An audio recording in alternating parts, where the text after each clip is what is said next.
Vamos a... Primero vamos a ver si ya está transmitiendo esta madre. Okay, let's check it out first. Are we streaming already? Okay, looks like it. Let's share on LinkedIn. I don't know how. Okay, that's one. And let's share on Twitter.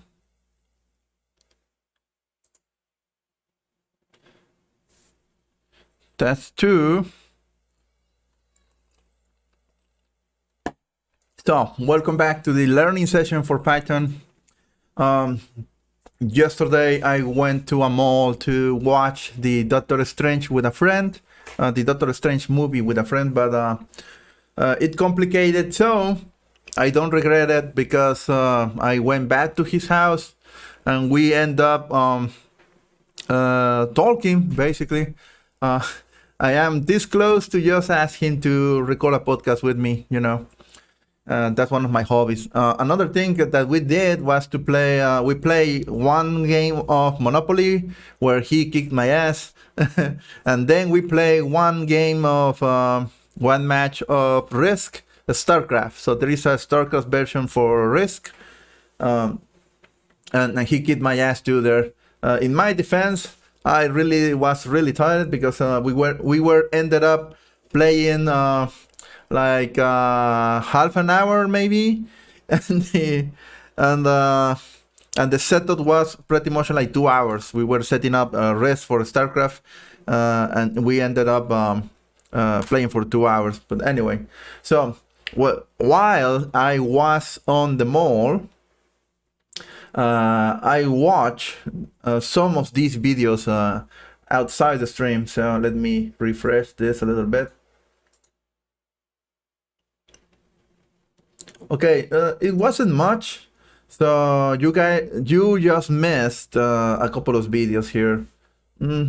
I may like to, well, like 3 videos here. Functional programming, just 1 minute. I'm going to play that just to recap. Okay, let's see. There we go. Now, oh wait.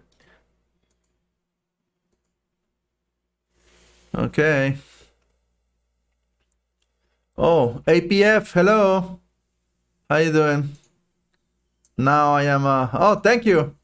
Thank you for supporting my learning experience here.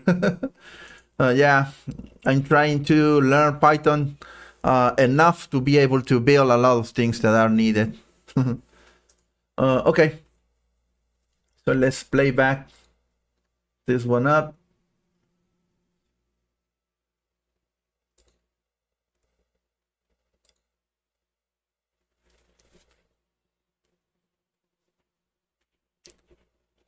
Thank you for coming in and listening. You are my very first viewer, actually. I think.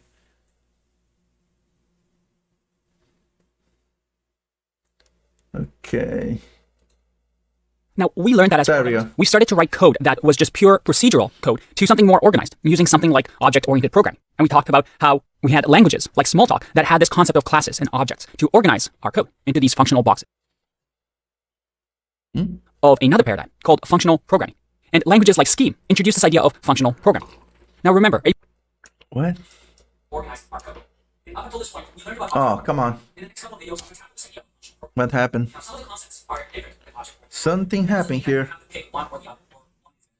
Instead, we can use the concepts from both to think like programs. Okay. And understand Wait. trade-offs, pros and cons to each. Over the next couple of videos. So, what is? Okay, lost video for a second there. I was just trying to change my main monitor to be able to watch what I'm doing here. There we go. I don't know what happened. Never mind. Programming. Now remember, a paradigm is a way for us to think about our code and organize our code. And up until this point, we learned about object-oriented programming. In the next couple of videos, I want to tackle this idea of functional programming. Now, some of the concepts are different than object-oriented programming, but that doesn't mean that you have to pick one or the other, or one is better than the other. Instead, we can use the concepts from both to think like programmers and understand that there's trade-offs, pros and cons to each. And we're going to try and explore that over the next couple of videos. Okay. So what is functional programming? Let's find out. Yeah, I watched this during my time on the mall when I was what drinking is some functional coffee. programming? So. Functional programming This is a good separation refresh. of concerns, which object-oriented programming does as well, right? It's all about packaging our code into separate chunks so that everything's well organized in each part of our code. And each part is organized in a way that makes sense based on functionality. So when we say separation of concerns, we mean each part concerns itself with one thing that it's good at. Thank you, Remember APF. in our object-oriented programming section, how we had classes to divide up attributes and methods of, let's say, a wizard class and an archer class. And functional programming has this idea as well of separating concerns, but they also separate data and functions. That's how a functional programmer views the world. Instead of combining methods and attributes, we separate them up because they're two separate things. There's data, and this data gets interacted and acted upon. But we're not going to combine both data and functions as one piece in an object like we saw with object-oriented programming. Now, there is no correct definition for what is and isn't functional, but generally, functional languages have an emphasis on simplicity where data and functions are concerned. Because in most functional programming paradigms, we don't have this idea of classes and objects. Instead, functions operate on well-defined data structures like lists and dictionaries that we saw, rather than belonging that data structure to an object. But at the end of the day, the goal of a functional programming paradigm is the same as object-oriented paradigm. It's the idea of making our code clean and understandable, easy to extend. That is, we can grow our code and make it better and better and have others come and extend our code. It's easier to maintain. It keeps our code dry so that we're not repeating ourselves, as well as keeping our code memory efficient because we're not storing information all over the place. Now, when we come to functional programming, we have a very important pillar. And unlike object-oriented programming, where we have those 4 pillars of encapsulation, abstraction, inheritance, and polymorphism, if you want to break things down in functional programming, it all comes down to this concept of pure functions. And this is something that we're going to explore over the next couple of videos. But the idea here is that there's a separation between data of a program and the behavior of a program. So let's find out more about pure functions. What do they Yeah, pure functions are basically functions that do one thing and they do one thing alone, and those functions are deterministic, which means that it doesn't matter what the environment is. The function is going to return the same values or the same behavior, no matter what is happening around in the environment in the program at the time. So basically, if you are passing by 2 values and you want them to be added, you are always going to get the same value. This is an idea because with pure functions, the idea is that you can actually predict what's going to happen. And that doesn't really, it's not something that you can guarantee with any other, but with any other paradigms. But the truth is that for the sake of simplicity, you need to give away a lot of other things. Let's try to see pure functions. Who's going to explain We that? can focus on data. So that's where the difference is, a pure function. Well, a pure function looks like this. We have a function. So instead of a box that we had before of objects of all these functionalities, instead think of this as just a simple function. And let's say we give it a list containing 1, 2, and 3. If we give this input into this function, what we would expect with a pure function is for something to happen to this input that every time results in the same thing. So let's say we multiply this by 2, we would receive 2, 4, and 6. Now, a pure function has 2 rules. One is that given the same input, it will always return the same output. That is, every time we give 1, 2, and 3 to this list, That's we give being it to a function. deterministic. It should always Yeah. return the same output. So if I run this function millions of times with the same input, it should result in the same output. And the second point is this idea of a function should not produce any side effects. What are side effects? Side effects are things that a function does that affect the outside world. For example, if I was to print something inside of this function, it affects the outside world, right? Because I'm printing something onto a screen. The screen is the outside world. Or for example, if this function was touching a variable that lived outside of a different scope, that's a side effect. Let's have a look at code to understand this concept a little bit more. Let's say we had a function, and then this function will multiply by 2 a list. So let's just say in li, which will be our list. And in here, what we want to do is loop over the item in the list. And then each item, we want to multiply and append to a new list. So let's create a new list. That will be an empty list. And in here, we'll say new list.append and do item multiply by 2. And finally, at the end of this function, we want to return the new list. Let's give this a go. If I say multiply by 2 and give it 1, 2, 3, and let's print out here the output. If I click run, Well, I get 2, 4, 6. 2, 4, 6. Is this a pure function? Let's think about this. Given the same input, that is 1, 2, and 3, it will always return the same output. No matter how many times I run this, it's always going to give me the doesn't matter. same output. So, okay, we passed the first test. What about the second test? That it produces no side effects. Does this produce any side effects? Not Does this touch really. anything in the outside world? Think about it. No, it doesn't, right? Nothing in the outside world matters to this function because everything is contained in here. If, for example, instead of having print here, we simply have print in here. If I click run, we get the same output, but does this have side effects? Well, yes, it does. It interacts with the outside world, which is the print statement. The print statement tells me, hey, I'm going to print on whatever the display this machine has. In our case, it's going to print here, but we don't really know what print statement does because it interacts with the screen on this side. So this has side effects. We give control to print, but we don't know what print is going to do. Another example that I can give you is this. What if we have a new list here outside the scope of the function, like so? So that we have new list like this. If I click run, I still get 2, 4, 6. yeah, but you're modifying something outside the Yes, it does. function. It interacts with the outside world. And what's outside of this world of a function, which remember is the scope? Well, it interacts with this new list. It appends to this new list. So if a programmer comes along and maybe before we run this function, we decide to say new list, we change it to an empty string. Well, when I run this function, I get an error because now this new list is a string object. So It doesn't the new work. list that lives in the outside world of this function can be modified by another developer or by a program, and we wouldn't know about it. And when we run this function, it's going to give us an error. It has a side effect. So ideally, we contain our functions and make them pure. Because as you can see, we're never going to have a bug or an error in our code unless we wrote something wrong here. But because we don't care about the outside world, because everything that we give as an input is always going to produce a good output, it's going to be pure. Now, it's hard to really understand why this is such a powerful concept without having a bit of experience in the workplace. But let me just tell you this, that when you have pure functions, you have a less buggy code. You're able to test your code better. It's easier to understand your code. And overall, you have these benefits of not having different parts of your code touching each other and affecting each other, which makes your life as a programmer so much easier. So this Well, the idea is really, he's right about that. But I put this concept of pure functions in the same realm of if you don't want to get into a car crash, never drive a car. And if you don't ever want to get sick in the stomach, never eat. So yeah, it's not gonna happen because you are not exposing you are not open to the possibility. But you are giving away a lot of things in exchange for that security. So if you want 100% of not getting COVID, you can rise your chances by just staying inside your house and never come out, not even to buy groceries. But you are going to die anyway because you need food. So that's the thing. pure functions is really important. But the one thing I want you to take away from this is that pure functions is more of a guideline than an absolute. It is impossible to have pure functions everywhere. Because if a function doesn't affect the outside world at all, well, we wouldn't have any programs. We wouldn't be able to display, we wouldn't be able to save things, such as our game profile. So it's impossible to have pure functions everywhere. However, when you can, wherever you can, functional programming teaches us that pure functions are good. Try to create pure functions and only have few non-pure functions that maybe interact with the outside world that we can go back to whenever we have bugs in our code, because most likely those are the ones that are going to have bugs than pure functions like this. To finalize our concept of functional programming, if, for example, this was our wizard from the previous videos, with functional programming, we would have a wizard object or wizard dictionary that had name, let's say Merlin, and power of 50. And instead of containing these in a class, I would have different methods, such as attack. And this wouldn't be a method, it would be a function because it doesn't live inside of a class. In functional programming, they say, hey, we don't need to combine data with functions. Let's keep those separated. Let's just create pure functions that can be passed anything. Like just have behavior. And this way, we keep those two things separate so that we can focus on pure functions and we can focus on data. So that's where the difference is. At the end of the day, it's all about trying to keep our code clean and avoiding bugs in our code, a big problem that programmers have all the time. So it's just a different way of thinking. Let's learn some more in the next video. Okay, I believe I watched map. It doesn't affect the outside world. Yeah, I'm much. Map allows us to create a... Let's rewatch I want it. to talk to you about some useful functions that we get that actually allow us to think in a functional programming paradigm. The name of these functions are map, filter, zip, and reduce. And these are very, very useful, very common functions that you'll write a lot when you're a Python programmer. So let's explore them. First one, we're going to start with map. And map actually allows us to simplify the code that we have here of multiply by 2.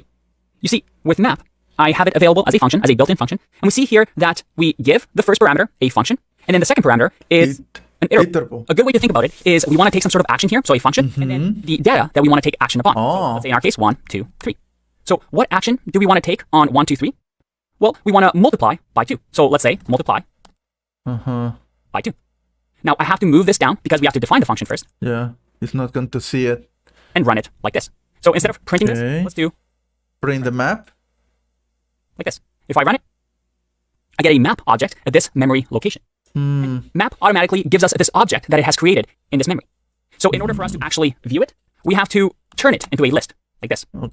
So if I run this, it's a cast. it says on line 4, int object is not error. Well, it's because with map, we no longer need to do this creation of a list, then appending to a list. You see, the neat thing about map is that I give it some data, and then this data gets acted upon by this. And all we need to do with the map function is to have a function that returns this part, item. Oh, 2. okay. So instead of having all of this code, all we need to do is say return item times 2.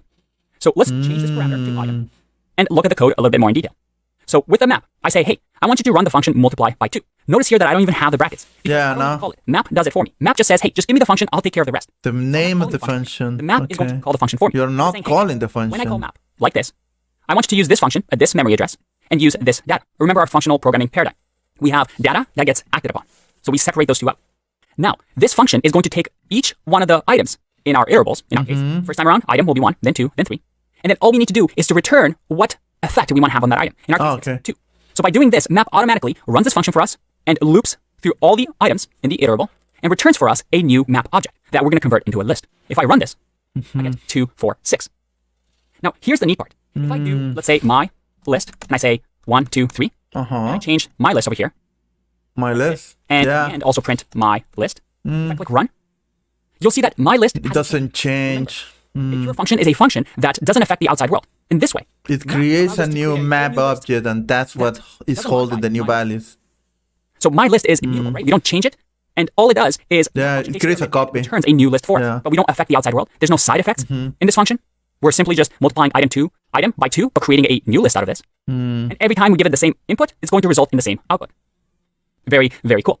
And map is extremely useful because anytime we have something that we can iterate over and we want to change, let's say we have emails or usernames, and we need to update the usernames to, let's say, the all capital letters. In that case, we can iterate and using the map function, change all the usernames in our list to, let's say, capital letters. Okay. It's going to be one of those functions that you use a lot in your programming career. And I hope you can see here how clean and nice it is, again, using functional programming paradigms. Let's move on to the next one. Let's talk about filter next. Filter, okay. I guess I need to add a function that is going to filter the elements and return true or false. It does. It filters things for us. So with map, we always got the same. Okay, so this is a new video for me. So it's probably going to, I'm going to rewind the video probably. I'm not too sure because I guess that filter is going to work in a similar fashion than how this function works in JavaScript and Java. Number of items back, right? But I don't really know. And we got back 3 items. We just mapped over each item. With filter, we can sometimes receive less than what we gave it. We're filtering some of our results. Okay. So let's create a new function. Instead of multiply by 2, I want to create a function.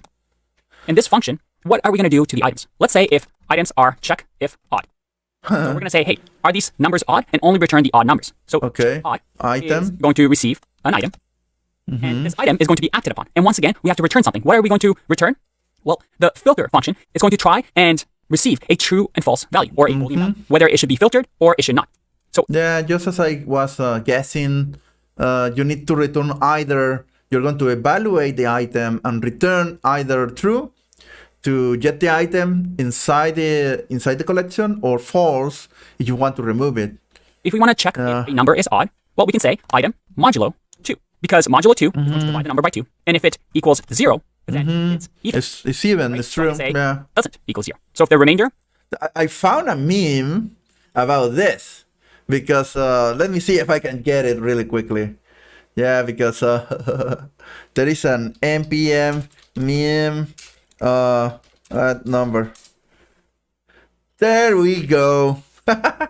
There is this meme about it. There we go. Let me yeah, this meme is, I watched it and it was freaking great. It means, oh no. Mod 2, a number divided by 2 and the remainder is not 0. Oh, no. You need to install a package that is going to evaluate a number and tell you if it's actually odd or not. And it has dependencies and it achieves 59 million downloads already, 2.3 million downloads a month. Because, oh no, learn math. Why should I learn math? No, that's stupid. Let's download a package that is going to tell me if the number is odd or not, or it's a prime number. It's so retarded. But yeah, that's a meme. That's a total meme. Programming meme. Equals 0, it's going to be odd. And we just simply return this. Again, this is going to evaluate into a Boolean expression. And based on the Boolean expression, filter is going to say, if it's true, I'm going to keep it in the list. If it's not, I'm going to remove it or not add it to the new list. So let's check this out. Instead of map, let's do filter. And here, we'll do check odd. Or you know what? I don't like this name. Let's do only odd. Only odd, okay. Like that. If I run this, look at that. I've filtered and removed the 2 because Filter. that's an even number. You don't, Notice yeah. how I'm not calling the function because filter No. is a function, or what we call function signature. That As is a just telling me where I can parameter. find what memory space I should. Yeah, you are passing only odd as an argument here. So basically, the first parameter receives a function itself. So if you use parentheses, you are calling the function and executing the code. But here, I understand that the variable is called only odd and is holding the address for the actual function itself. And this is an idea of functional programming. You may create functions in other programming languages like C, for example. But the idea of sending a function as an argument, that's pretty much a new thing. I don't remember in what year, but it's a really good idea in my opinion, because that means that you can write your own functions and send it as arguments to other functions and had very crazy yeah, the idea of sending, you know what, this is the function, take it and do whatever you want with it. So basically you may receive functions written by other people that solve a very specific issue. I don't know. It opens your world to possibilities. And I believe that this is the pretty much the best feature of functional programming ever. For what action to take. And it's going to say, hey, give me the data, and I'm going to go and run this function on each item. So when we go to 1, it's going to run this function with 1 as the argument. 1 divided by 2, well, that definitely doesn't give us a remainder of 0. So that's going to return true, and that means I'm going to add it to the new list that we create. You add we it. get to 2, though, because this is going to return false. It's not going to add it to the list. Again, if, let's say, we have a list of users. In that case, we might want to filter out based on users starting with the name A. We can use the filter function to filter through all the usernames and only have a new list with the usernames with letters starting with A. Another very useful function, and as you can see, we kept everything pure. It creates a new list for us. It doesn't modify the original list. So we're keeping that functional paradigm in mind. And once again, the beauty with both map and filter is look how simple the functions become. Everything is just nice and simple, and mind you, they can get a little bit more complicated, but all we need to know is, hey, what should I do to the item, and what should I return? That's the only thing that they're concerned about, instead of having these massive, massive functions that try to do everything. All right, let's talk about zip next. I have no idea what the zip function is going to do, actually. Zip. How can we use zip? Well, let's create a new function. And the zip function works kind of like a zipper. We need 2 lists or 2 iterables, and we can zip them together. Let me show you what I mean. Let's say I have my list and then your list. And this, your list will have 10, 20, and 30. Make sure that. Yeah, in a bracket. And in here, with the zip function, I can simply run zip. And in here, I give it as many iterables as I want. In our case, 2 iterables. So I'm going to give it my list and your list. Let's Okay. close that out. Add one more bracket. Click run. Yeah, no function? What just happened here? Zip, like a zip, takes the 2 iterables and grabs the first item from each and zips them together like a zipper. It creates tuples and it pairs them out between the what happens when the number of elements don't match? That's a really good question So now. 1 and 10 get added to a tuple together. Okay. Then 2 and 20 get added to a tuple together. And then 3 and 30 get added to a tuple together. What happens when this the was a- number of elements? Like this. Yeah, what happens there? Doesn't matter. It's an iterable. It doesn't matter. Items together. Okay, it doesn't This may matter. not seem that useful to you now. It's actually a very important function that, because it's so generic, can be used in so many different things. For example, if we had from a database, we collected all the usernames from one column in a database, and then maybe from another part of the database, Yeah. all of the phone numbers. It's and they were all in the basically same a order. forced Well, you can combine join. these into a Yeah. tuple using zip that has the username and the phone numbers attached to it and create a whole new data structure. And if I had another list here, let's say their list, and this one has 5, 4, and 3, I can add again their list as well. Oh, wait. You may I can keep zipping things together. you may One of these add lists any or number and zips them together. of iterables. Once again, notice that Okay. we don't modify any of our current Ah. data. Instead, we create a whole new one. Very, very nice. What about reduce? Let's find out more in the next video. Reduce. Okay, zip is joining things. Let's talk about the last one, reduce. And this is a bit advanced, and it might be a little bit difficult to grasp at first, but it's good to know that it exists, and you can learn more about it by practicing it and reading some documentation on your own. Wait. Before moving on, I do have a really big question here. What happens when the... Okay, I forgot about this. What did you do? It's a new function, a super list, inheritance, I guess. Okay. I need to rename these files better because I put here super list, but I don't remember really what I was trying to do here. But anyway.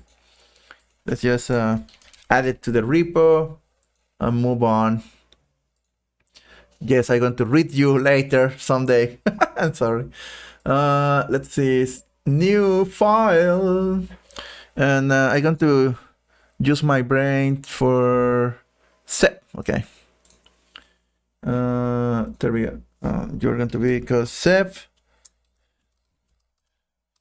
functional programming.py. Yeah. Okay, so what happens? Let's see. Okay, let's create 3 lists, or maybe 2 lists and a tuple, and try to use the zip.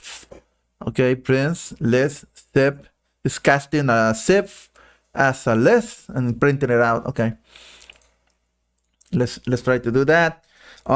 List 1, you are going to be 1, 2, 3.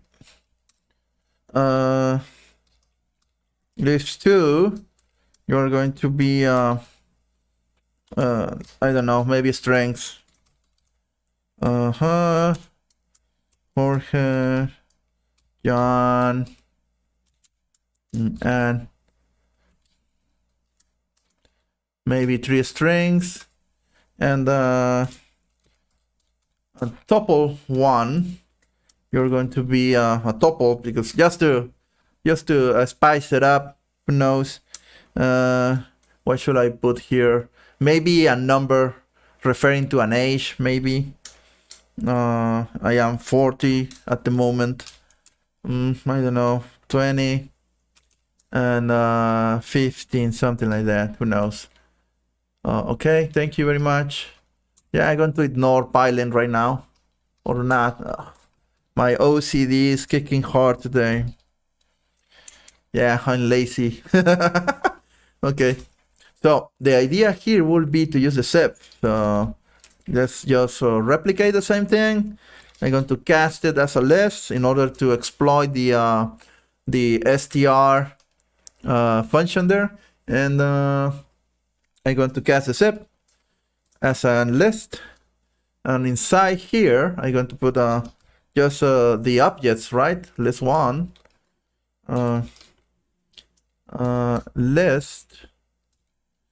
list 2, and tuple 1, and that should be enough. Oh, look at this. The actual parentheses are colored, so I already. This is great. Who came with this is a genius. I didn't figure this out. Oh, look at this. It's wonderful. Yeah. Okay, let's save it. Run it. You are the save. There we go. Okay, so my question is, what happens when the number of elements doesn't match? So let's remove John, for instance, and let's try to run this again. What happened? Oh my God, this is important. Okay, so is concatenating or joining or zipping one with Jorge 40, but number 2 is going to be zipping with Anne now because John is missing, and she's going to have 20 years old now. But what happens with 15? It's not appearing here, so yeah, if it doesn't match, it just doesn't going to be here. So if I'm missing something, it's not going to be a match there. Okay, I get it. So in order to actually be able to zip, I'm going to only the things that may actually fit are going to be shown in the end. So, okay.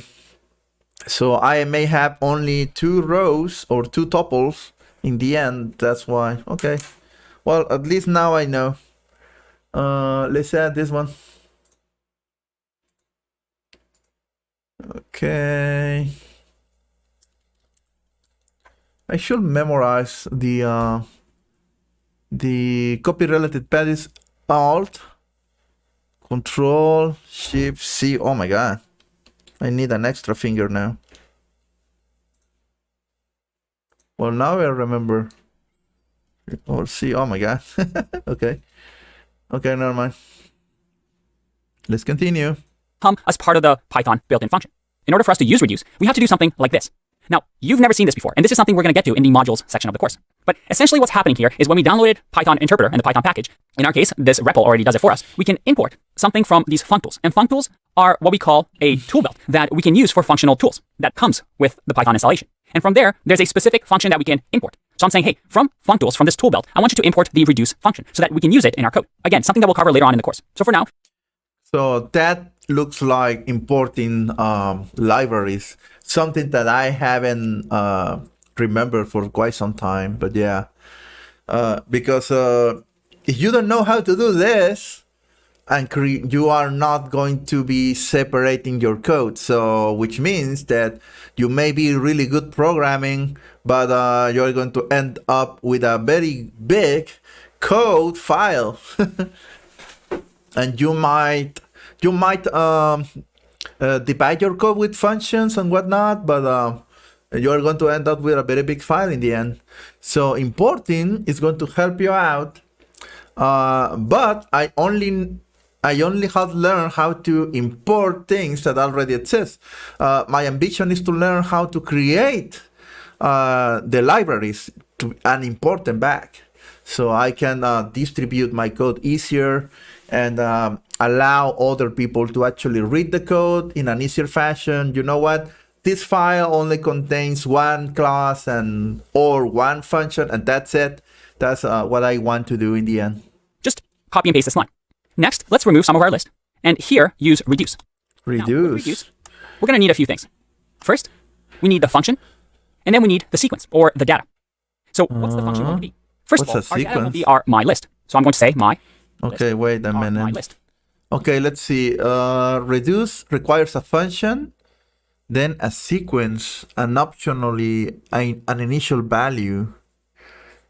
Okay, and returns a value. Reduce function sequence initial, and returns a value. Apply a function of 2 arguments cumulatively to the items of a sequence from left to right so as to reduce the sequence to a single value. What? So it's going to compare 2 values and convert, and it's going to return just one. Okay, I think I kinda of understand what's going on here. In the example, they are using something called a lambda function. That I guess that is, I know that a lambda function is similar or equal to in JavaScript we have anonymous functions, which are basically nameless functions that you just implement right on the spot. So I guess this is an implementation of that. For what I gather in the example here, it reads lambda. It receives two parameters, and it's going to return the sum of both parameters. Okay, there we go. I think I get it. So I'm going to say my list. And the reduce function allows us to do something interesting. I can give it, let's say, a function. And this function, we'll call it the accumulator. And the accumulator takes 2 parameters. And remember, this is going to be called by reduce. So reduce is going to be in charge of giving these 2 parameters from the data that we give it, which is my list. The first parameter is going to be what we call the accumulate, or in my case, the ACC. And then here is going to be the item. Now, where it gets really interesting is that when we first pass my list from the reduce, we'll get the first item. The first item will be in this parameter. However, what's this ACC initial? Well, if I just remove the brackets here and show you reduce, you see that we have the function, the sequence, which in our case will be our list, and then the initial. An initial is what the accumulator is going to be. So once again, let's say that we're going to have the starting value function that we're not going to call yet. Reduce is going to do that for us. Okay. I'm going to give it the list or the data that we want to iterate over, and then I'm going to give it an initial value of 0. Yeah. So we have 3 parameters here, or 3 arguments that we give it. Now let me close the brackets. There you go. 3 It's a little bit arguments. bigger here. And make sure that I can spell. Now in here, the first item will be whatever is the first item in my list. And then the accumulator is going to default to 0 if we don't give it anything, or in our case, we have said that the accumulator is going to be 0. 0. So the first thing we're going to do is we're going to return accumulator plus item. Okay, so let's go through this one by one. I'm actually going to print here the accumulator and the item just so we can see, and then I'm going to run this code. Line 15, int object is not iterable. And this is a little tricky, but we actually don't need the list anymore because reduce is going to do something interesting for us. So let's just remove this for now. Okay. Just return whatever reduce gives us in the print. So it returns an integer. All right, so what just happened? Let's have Yeah. reduce allows us to reduce something, some sort of value from the variable that we give it. So let's go step by step. We have my list, and my list is going to be applied to accumulator through reduce. The accumulator is going to take my list, and the first thing it's going to do in the first pass through is going to say, hey, what's my accumulator going to be? I'm going to set zero. So the first pass Okay. through accumulator is going to be 0. Zero. Is going to be 1, which is what we see over here. And we're going to add it. 0. On the second pass is 1. So now we have returned 1. Okay. Now the second pass through, what's going to happen? The second pass through, the accumulator is going to be what this returned. So the 1 next pass through, whatever plus this is returned 2. is going to be filled into accumulator. So in our case, 0 plus 1 will be 1. And item will be 2. 1 plus 2 is going to be 3. So 1 plus 2 equals to 3. Going to So the next time return the accumulator 3. is going to be 3. And what we pass through is going to be 3 as well, as you can see here. And 3 plus 3 is 6. We've just accumulated all these values and returned one single number, 6. We've reduced our list into some sort of data that we've manipulated using, in our case, accumulator. But I could have done anything I wanted here. So if, for example, I change this to now equal 10, what do you think will happen? If I click run, I get 16 because I started my initial accumulator with 10. So With it was 10 10. plus 1, then so on and so forth. Now, reduce is really, really powerful because you can do a lot of things with it. It's really, really flexible. And actually, underneath the hood, functions like map, filter are actually using this reduce underneath the hood. So you can actually build your own map and filter function using reduce. Again, reduce is a little hard to understand at first, and it does take a bit of practice to really use it. But it's one of those things that advanced programmers really, really love, and you'll see more and more of throughout your career as you get better and better. I'll see you in the next one. Bye-bye. Okay, here comes an exercise.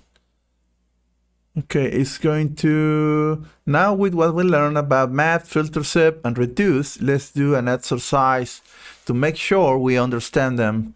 Have a look at the resources attached in this lecture. Okay.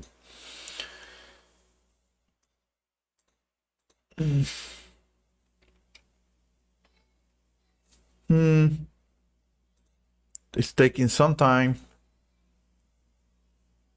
I wonder if I'm having issues with my, oh, look at this. I have cable. Okay.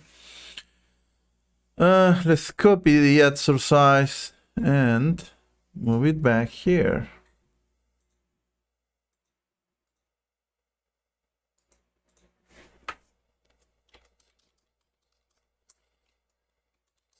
Map, filter, zip, reduce, that's it. Oh no, dot py.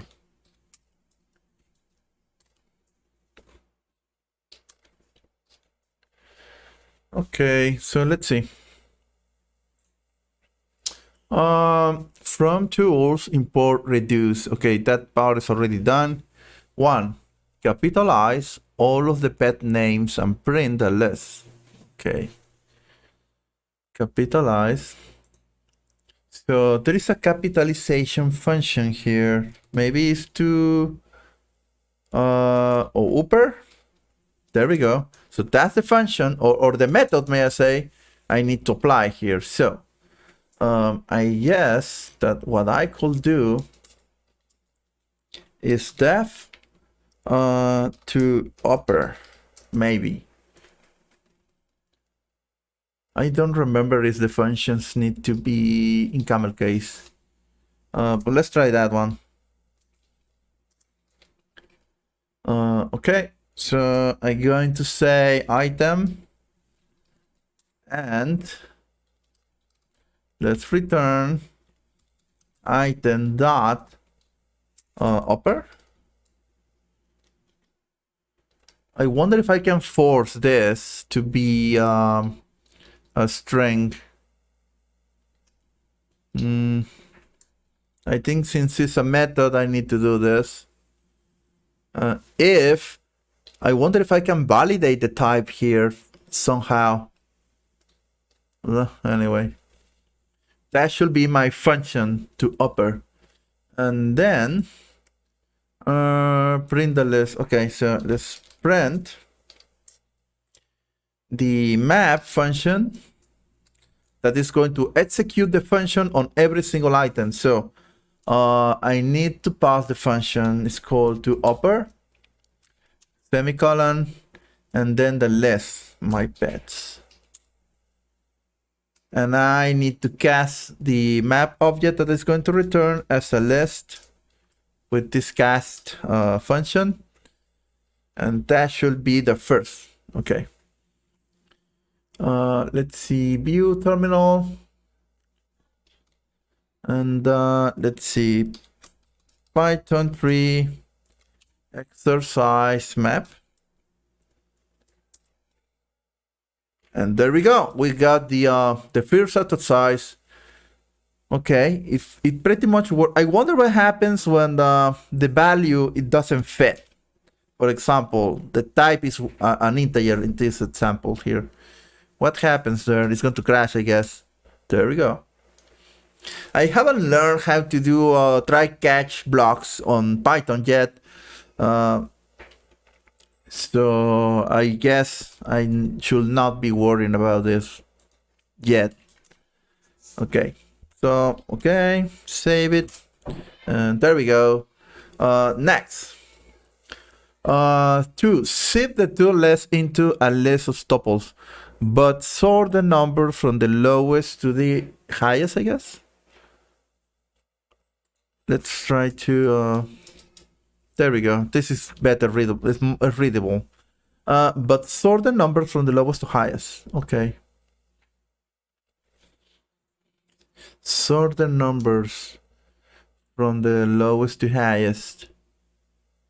I think there is a sort method, but I wonder what does it do. Okay, sort. Key, reverse bool, none.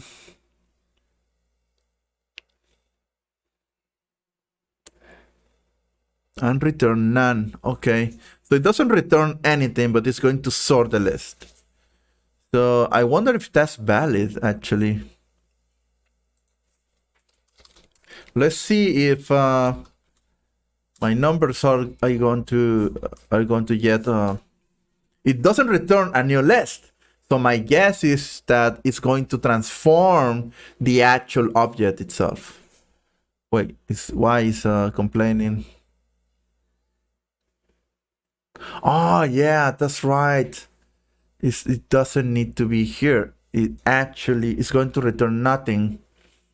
It's going to. I want you to transform then this. Transform this.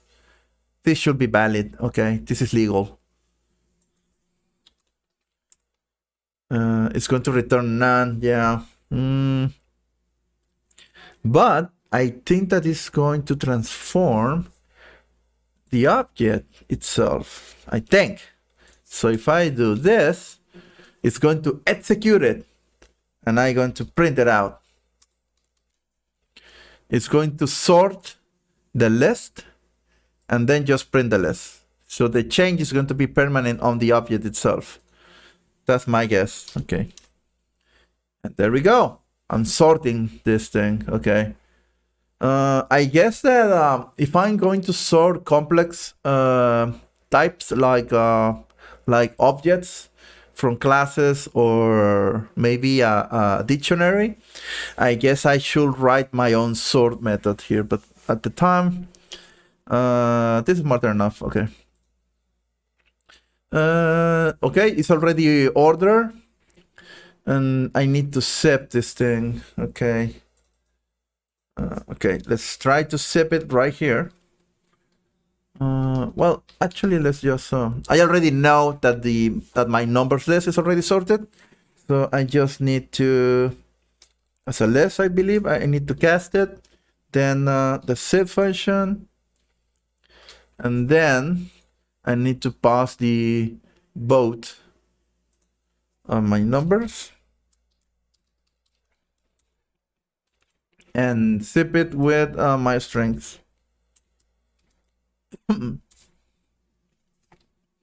Okay, and let's print that out.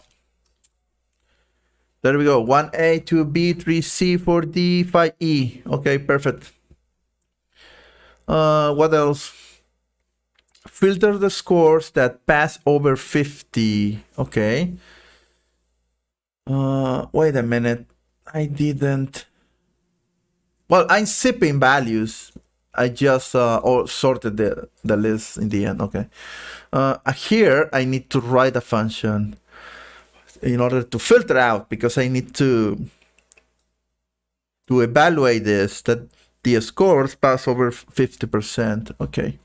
So here it's complaining about some, I guess it's complaining about this again. Okay. Filter over 50%.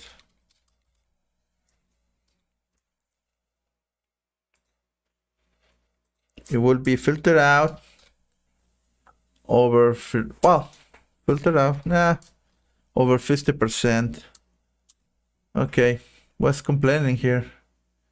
Invalid syntax, why? I need an item here. Invalid syntax, why?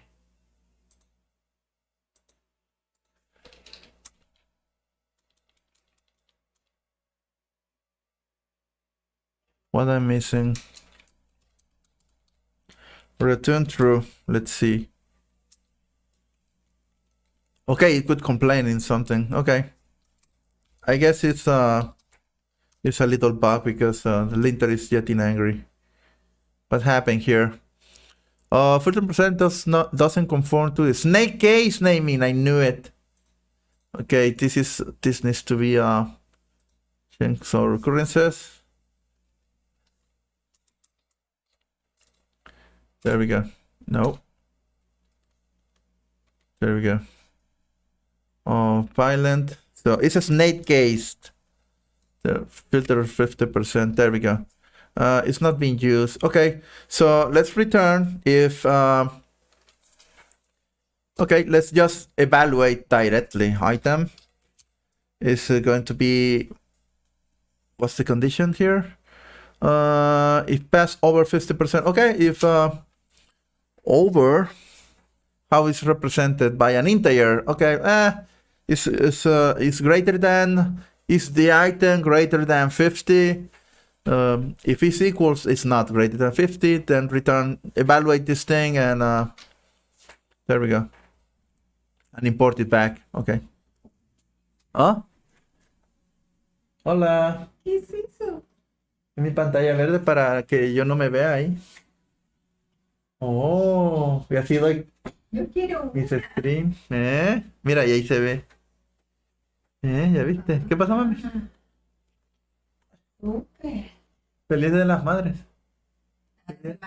Es el martes, mano. Te voy a festejar. Te voy a llevar aunque sea a la playa. Una comida. algo. Debemos de ir, hijo. La verdad, sí. Ujú. Vamos a ir. ¿Qué te parece si el próximo fin vamos? Pero temprano, porque hay 41 grados allá afuera. Sí, estuve ayer en casa de Javi y estuve en la calle y no, sí estuvo el nabo. Ahorita hay 41 grados. Yo quería ir al cine, pero como él sale bien tarde, ya no tuvimos chance. Ya mejor me fui a su casa y jugamos Monopoly de Indiana Jones. Pero ahí jugando hay clima. Y sí, y Risk, y jugamos Risk de StarCraft. No, es que sales a la calle y ya. Sí, no está del nabo. Me llevé a la Barbarita Ajá, ¿a dónde? a comprar la papelería y cosas está de la bien. escuela, para que Ajá. caminara y Sí. No, porque ahorita El Salvador anda en no el... está enajenado. Sí, yo no sé por qué le ponen esas madres, güey. Le va a afectar el Bueno. cerebro, su desarrollo Vale. mental al niño. Bueno, Pues el Nintendo, no sé por qué le... nada más lo juega una vez cada 2 meses. Ah, Cuando bueno, viene está bien. contigo.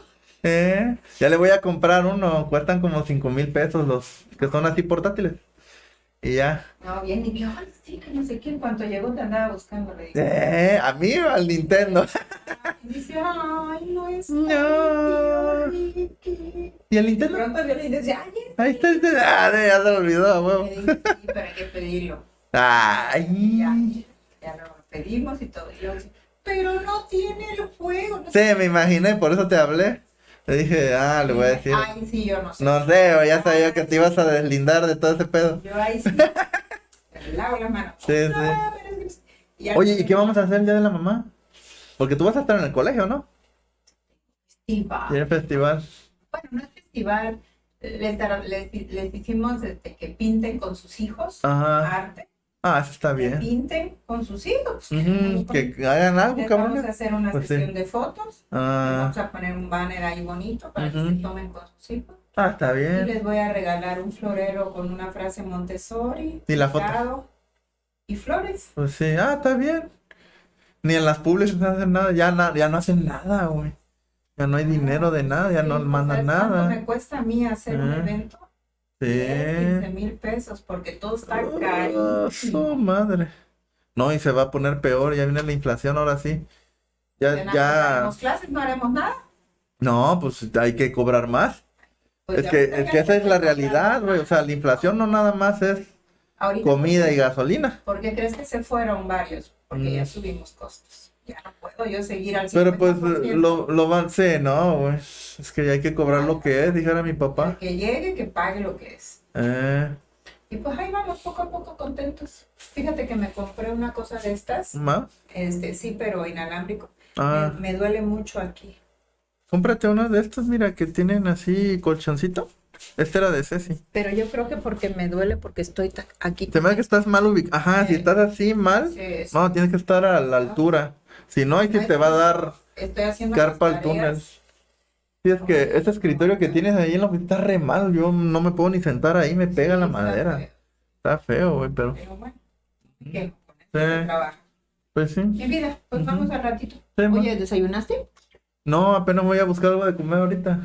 Hijo. Es que en casa de Javi es pura chuchería. Cenamos salchichas rellenas de queso. Y yo tomé tequila y él tomó cerveza y así. Sí, es Aquí solamente hay huevos, no he ido ni al súper. Y yo creo que ya el súper va a ser hasta mañana. No, pues sí. Pues A no ver si importa, vamos pues me hago más huevo. tarde. Pues A ver si igual. más tarde Ándale. vamos. Sí, no te Porque preocupes. estando aquí los niños, yo ya Ya no sé no nada. puedo hacer. Pues sí. ¿Y la Vale es que salió de viaje?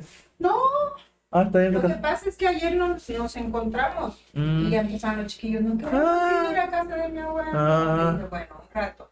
pues sí. Ya los traje, los metí ahí al Ajá. jacuzzi con el calorón. Pues sí. Ya Porque vi. aprovecha. Ujú. Y y ahorita nada más fui a comprar lo de la escuela. Le digo a tu papá, pues ya mañana hacemos el súper. Ya. Pues los niños no puedo andarlos en el súper. Pues sí. Bueno, Vale, pues, pues voy a ya. seguir estudiando. Vale, mi amor, Sale. está muy padre. Sí, gracias. Ya sabes. Okay, I'm back. Where were we? Okay, so this is the filter percent function. So the idea here will be to print out again. Does the filter function returns a list? No, I don't think so. So here I'm going to filter.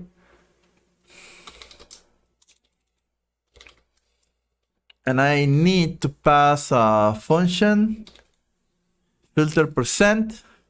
That's the function that is going to be evaluating the values. And I need that function to return true in order to accept something. So my function is, and I need to pass what? Filter the scores. What are the scores? Oh, here, it's called scores. Scores, and that should be enough. Unless I'm missing something, and there we go. So I'm getting 73, 65, 76, 188. It removes 20, 19, and that's pretty much it. What happens if I add 50? It's going to filter out 50, actually. Well, that's what I'm predicting anyway. There we go. It's removing 50. And if I add whatever values under 50, unless it's 51, 51 is going to be into the result. It's not going to filter it. There we go, 51. And that's it. Pretty, so far so good. Okay, 4. Now, this is where I'm going to encounter my first real exercise, because this is new to me. The previous functions, I had done this on Java and JavaScript, so I already have an idea of what they meant. But the last one, that's the first time I encountered this. What is it? The reduce. Okay, reduce is this my first reduce thing. and I already forgot about it. Okay, thanks, Mom. Okay, let's see. Unless. Okay. So let's see, combine all of the numbers that are in a list on this file using reduce. My numbers and scores, okay, what's the total? So I guess I should just sum values from both. Okay, let's see. I'm going to print out. If I recall correctly, I don't really need to use a cast here. Why? It's really hard for me to read this. Okay, can I make this bigger? No. Okay, never mind then.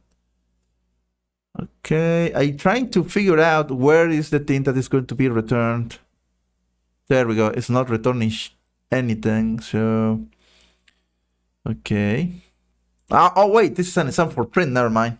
Okay, let's cast reduce directly. And now, this is the one I'm looking for. I need a function, reduce t, reduce s. I already forgot about it, wow. Function, an iterable. Okay, I need a function that's going to sum, to add two values. Okay, a lambda, it's basically this one here. I'm going to receive a couple of arguments. I need two parameters and sum them up. But in the example, he used the accumulative. I don't remember really, but let's try something here. I already forgot. Wow. So reduce add. Oh wait. It's a snake case. I forgot about it. Okay. So I need here. Okay. So what I need here is the accumulated variable, I think. The parameter accumulator. I don't really like abbreviations really. So let's name it just as S, unless it comes from a style guide or a programming a style guide for some programming language or framework. Unless it's written somewhere as the preferred way to name something. I don't really like to use abbreviations for anything.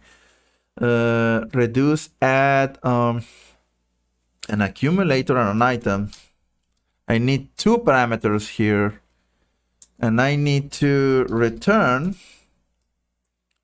Wait, and the accumulator needs no, it's not here. Okay, it's going to receive accumulator plus item. Okay, that's the logic. Okay, but on the call of reduce, I need my numbers, and the second one is going to be the scores, and 0 is the initial. I don't know. I think something to reduce and another value, and it's going to return. I don't know how to read this. At reduce. Okay, and I need a sequence. Oh, yeah, I don't know how to do this. Let's rewatch the reduce. Let's talk about the last one, reduce. And this is a bit advanced, and it might be a little bit difficult to grasp at first. Yeah, it's good to know that it exists, and you can learn more about it by practicing it and reading some documentation on your own. Now, reduce doesn't come as part of the Python built-in function. In order for us to use reduce, we have to do something like this. Now, you've never seen this before, and this is something we're going to get to in the modules section of the course. But essentially what's happening here is when we downloaded Python interpreter in the Python package, in our case, this REPL already does it for us, we can import something from these functools. And functools are what we call a tool belt that we can use for functional tools that comes with the Python installation. And from there, there's a specific function that we can import. So I'm saying, hey, from functools, from this tool belt, I want you to import the reduce function so that we can use it in our code. Again, something that we'll cover later on in the course. So for now, just copy and paste this line. Next, let's remove some of our list, and here use reduce. Now, with reduce, we're going to need a few things. First, we need the function, and then we need the sequence, or the data. So what's the function going to be? First of all, our data will be our my list. So I'm going to say my list. And the reduce function wait a allows us to do minute. something interesting. I can get data. The function and a sequence. Okay, I need a function and a What's the sequence. function going to be? First of all, our data will be our my list. So I'm going to say my list. And the reduce function allows us to do something interesting. I can give it, let's say, a function. And this function, we'll call it the accumulator. And the accumulator takes 2 parameters. And remember, this is going to be called by reduce. So reduce is going to be in charge of giving these 2 parameters from the data that we give it, which is my list. The first parameter is going to be what we call the accumulate, or in my case, the ACC. And then here is going to be the item. Now, where it gets really interesting is that when we first pass my list from the reduce, we'll get the first item.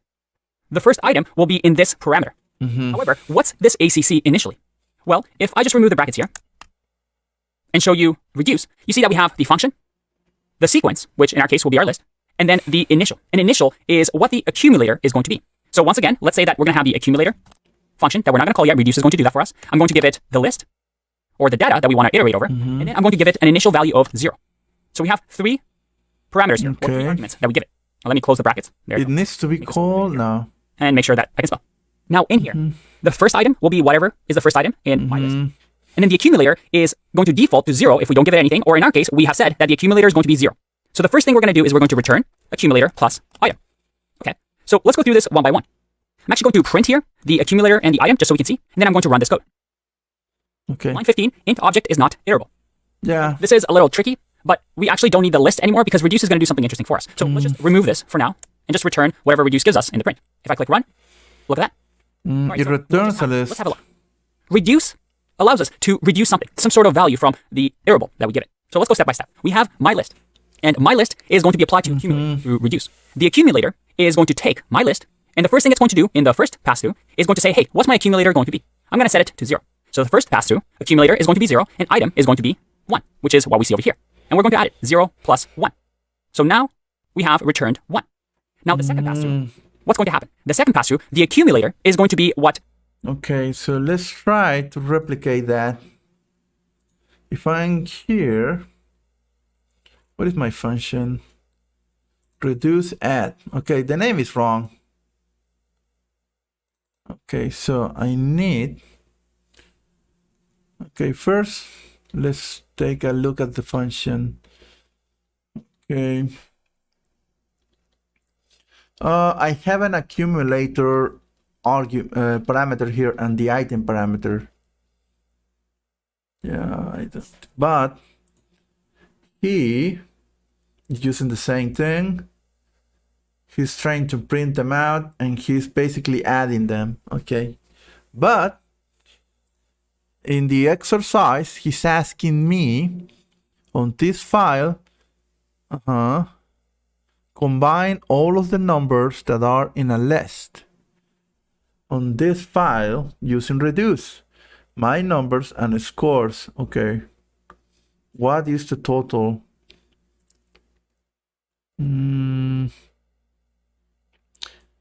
I guess that he wants me to add all of these values themselves among them, and then get my numbers and sum this up again, I guess.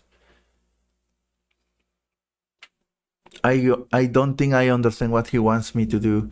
But he says combine all the numbers that are in a list on this file using reduce my numbers and scores. What is the total? Let's pick up my numbers first. And I think that what he wants is that I return the sum of all of the values inside the my numbers list. So let's try to do that. Okay, so I have reduce. I need a function, reduce add, and I need an initial value 0, and I need to pass the my numbers list here, the iterable. Okay, reduce function, It doesn't read the same. Function iterable, and the initial is optional. Okay. What's wrong here? Oh wait, save. There we go. And that's it, I guess. Let's go back to my reduce. And I'm going to try to sum up the accumulated value plus the new item. And this should return or print the sum. Let's just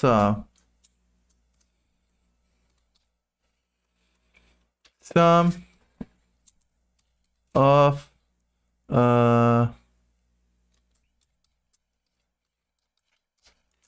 numbers equals, and I wonder if I might concatenate this somehow. I guess like this. I hope this works. Let's see. There we go. Something went wrong. You can only concatenate the strings. Oh, I guess this is going to return an integer. It's going to return a value. I guess I can cast it as an int. Oh, you can only concatenate str, not. Oh, wait, never mind. This should be str. Cast it as a string. Okay. There we go. The sum of my numbers is 15. Okay. Reduce. But in this example, I only add in stuff. Reduce. I guess is reducing the list to a single value. That's the idea, I think. I'm not too sure about it. And I guess that if I want to do the same with the scores,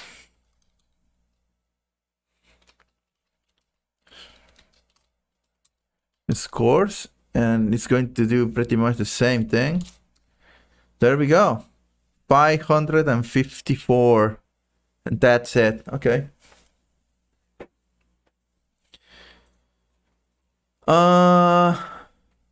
Let's see the solution. Okay. Let's read the solution.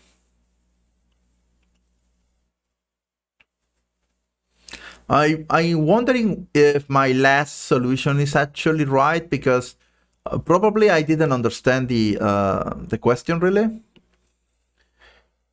Okay. Accumulator, reduce accumulator, my numbers. Oh, okay. I didn't understand what he wanted me to do. I guess the function may remain the same. It's just the print statement needs to be replaced. In my case, you're not called accumulator. So, okay. 500. Oh, and this is interesting because I didn't know that you can actually sum.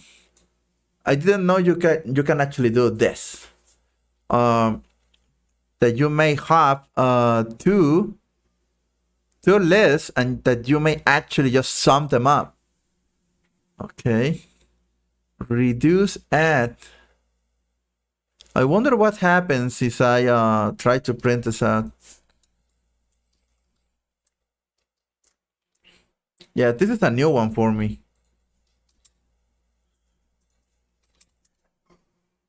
Oh, I get it. I guess it concatenates or sums or basically creates a new list with all the values here. Now that's interesting. So basically it's creating a new list maybe with all the values from my numbers and then from scores. and it's creating a new list. Okay, so this sum is basically creating one list, one big list with all the values. And then it's going to reduce them by adding, by addition. It's going to sum up all of them. Okay. Okay, I guess I get it now. And let's add. Okay, let's try the Shift Control Alt C to copy the file. My numbers scores. What? Didn't work. Where is it? Copy it. Alt Control Shift C. I really did that. Okay. Alt Control Shift C. Okay, I did it. Didn't work. Maybe it's here. Okay, let's try. There we go. It doesn't work. Copy relatives path. Control Alt Control Shift C. I tried that one, didn't work. Okay. Thank you. Okay, so reduce is reducing an entire collection to a single value. Okay. Lambda expressions. Oh my God. Welcome back. Let's talk about something that I really, really love. And it's called lambda expressions. And lambda is actually a computer science term that really is compatible with this idea of functional programming. You see, lambda expressions in Python are one-time anonymous functions that you don't need more than once. What does that mean? Well, lambda expressions are really, really useful when you're using them for functions that A, you only use once. Remember how we talked about functions are useful because we can define them and then use these functions over and over and thus save us from copy and pasting code? Well, lambda functions are for those occasions where we have a function, but we only need to use it once. And then the second part is that they're anonymous functions. That is, because we only use them once, we don't need to have a name for them because, I mean, we don't really need to store them anywhere on our machines. I just want to use it once, just run it, and then I'm done with it. Just throw it away. So how does a lambda function look like? A lambda function looks like this. We say lambda in Python. Let me just add a bit of space here just so we can see. We say lambda, and you can see that it's highlighted blue. And then I'm going to say a parameter that this function is going to get, and then a colon, and then some sort of a function here, and the parameter. Or instead of function, it'll be some sort of a manipulation that we do. So let's say action that we want to take on a parameter. All right, this still looks confusing, so let's actually try to implement it in our functions that we've created. So let's say multiply by 2 is one of those things that we're only going to use once. I only want to multiply by 2 this my list, and then I'm done with it. I don't need to save it to memory. It's just extra piece of code. I don't need this. How can we do it? Well, let's say we have the map function back here, and let's turn it into a list. And for now, I'm just going to minimize these, so we only focus on the multiply by 2. And here, let's go back to multiply by 2. Remember how we had it before? My list, and we don't need the third parameter, just like that. Now, with a lambda function, I can say, hey, I don't need to create a whole new function. I'm only going to use it once. Let's just remove this entirely. And instead of using multiply by 2, I'm going to say lambda. And here, I'm going to give it the parameter. What parameter am I going to receive? Well, I'm going to receive an item from my list. And then in here, what do we want to do to my list? Well, I want to multiply it by 2.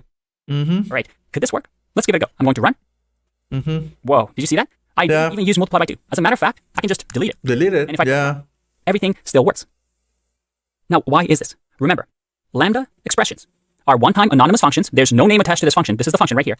It's an anonymous function, yeah. So once the interpreter runs this line of code, it doesn't remember this. It just forgets about it, but it performs the action for us.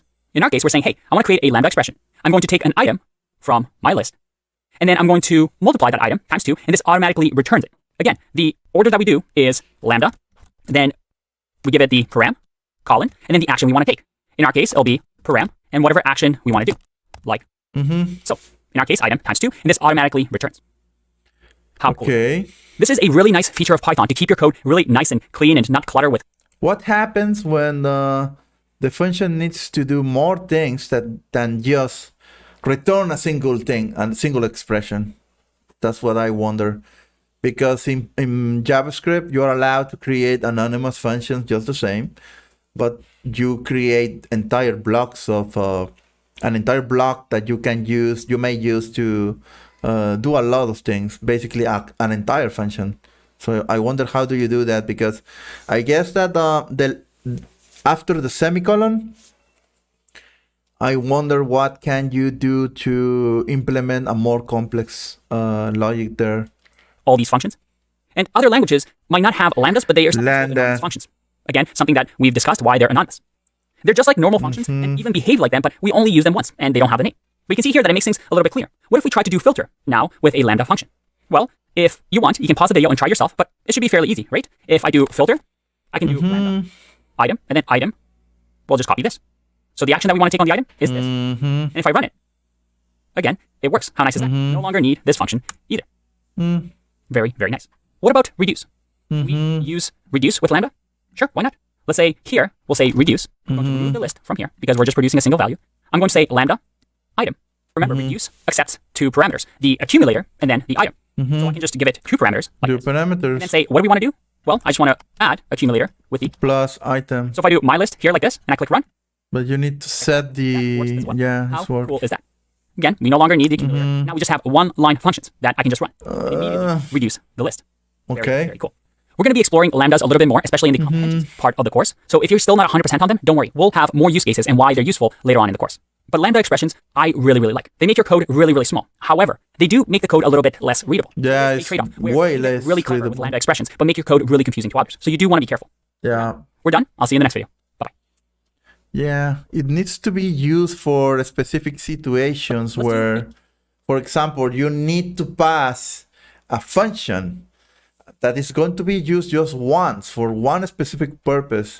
And instead of bloating your code with more functions that are just going to be used once, why not just implemented it right on the spot? That's the idea, I guess. Fun exercise to test our understanding. And we're going to use lambda expressions. Now, I want you to create a lambda expression that is going to square our list. So let's say we have my list, and this my list will have 5, 4, 3. Now, I want you to create a one-line lambda expression that's going to print for us a squared list. So 5 to the power of 2 will be 25, 4 to the power of 2 will be 16, and 3 to the power of 2 will be 9. So a list that contains those values using lambda expressions. So that's your first challenge, is to square. The next challenge, and this one's a little tough, we're going to do some list sorting. Let's do square here, just so you can see. And in this list sorting, I have a list. And this list, well, it's a tough one. We have a list that is a tuple of 0, 2, then a tuple, let's say 4, 3. Like and coordinates. a tuple, let's say, Okay. 9. And then finally, a tuple that is 10, negative 1. Now, what I want you to do is to sort this based on the second value. Ooh, make sure this is a comma. Okay. So that is, I want this to be sorted so that this tuple is first because -1 is the lowest. Then this tuple because 2 is the next highest. Then this tuple, then this tuple. So how can you do that using lambda expressions? Now, this is a tough one, so if you don't get it, don't worry. Pause the video here, take your time, see if you can solve this. Otherwise, I'm going to get going with the answers. Okay. Will be 25, 4 to the power of 2 will be 16, and 3 to the power of 2 will be 9. So a lambda expression that is going to square our list. So let's say we have my list, and this my list will have 5, 4, 3. Now, I want you to create a one-line lambda expression that's going to print for us a squared list. So 5 to the power of 2 will be 25, 4 to the power of 2 will be 16, and 3 to the power of 2 will be 9. So a list that contains those values using lambda expressions. Okay. Let's do that one first. Let's try to do that one. Okay. Exercise. Lambda relations dot py. Okay.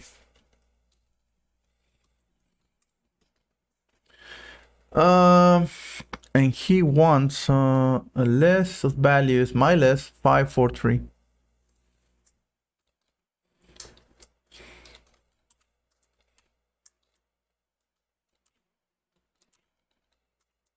Five, 4, 3.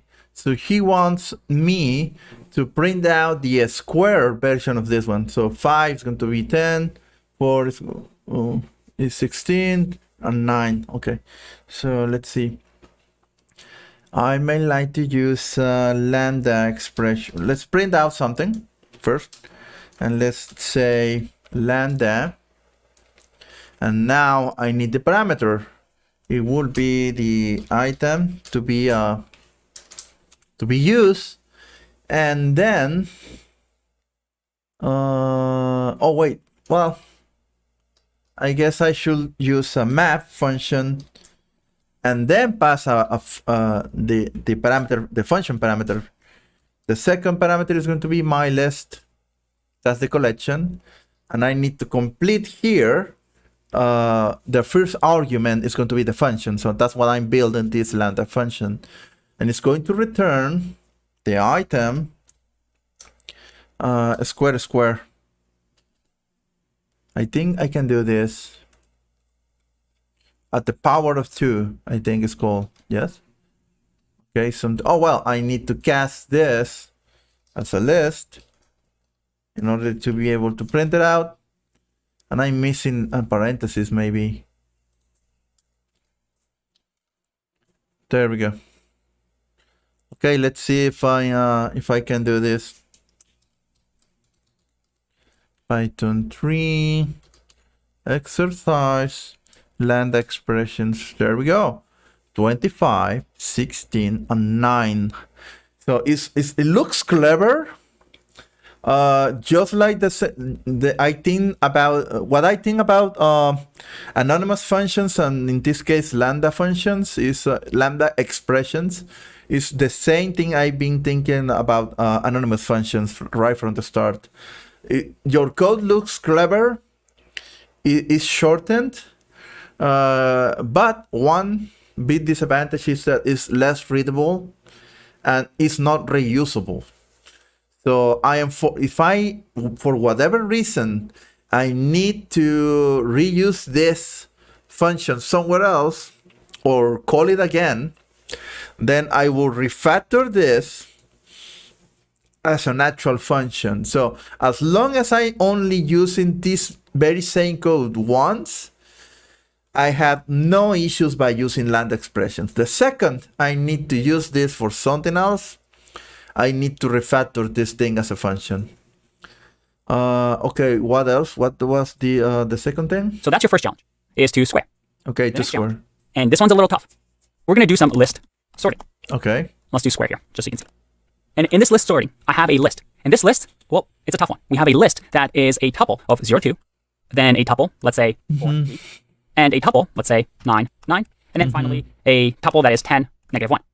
Now, what I want you to do is to sort this based on the second value. Ooh, make sure this is a comma. So that is, I want this to be sorted so that this tuple is first because -1 is the lowest. Then this tuple because 2 is the next highest. Then this tuple, then this tuple. So how can you do that using lambda expressions? Now, this is a tough one, so if you don't get it, don't worry. Pause the video here, take your time, see if you can solve this. Otherwise, I'm going to get going with the answers. Okay. I wonder if, I don't think so, but in JavaScript, you might implement your own sorting mechanism with a function. I wonder if it's the same thing here, but I guess that the solution doesn't involve doing that because he hasn't taught me how to do my own sorting mechanism. Let me show you what I mean. Sort Python. There we go. I might sort this, and I can sort. But I want to implement my own sorting mechanism. So reverse true false and the key my function. Oh, there we go. I'm passing a function here. Definition to sort method source the list ascending by default.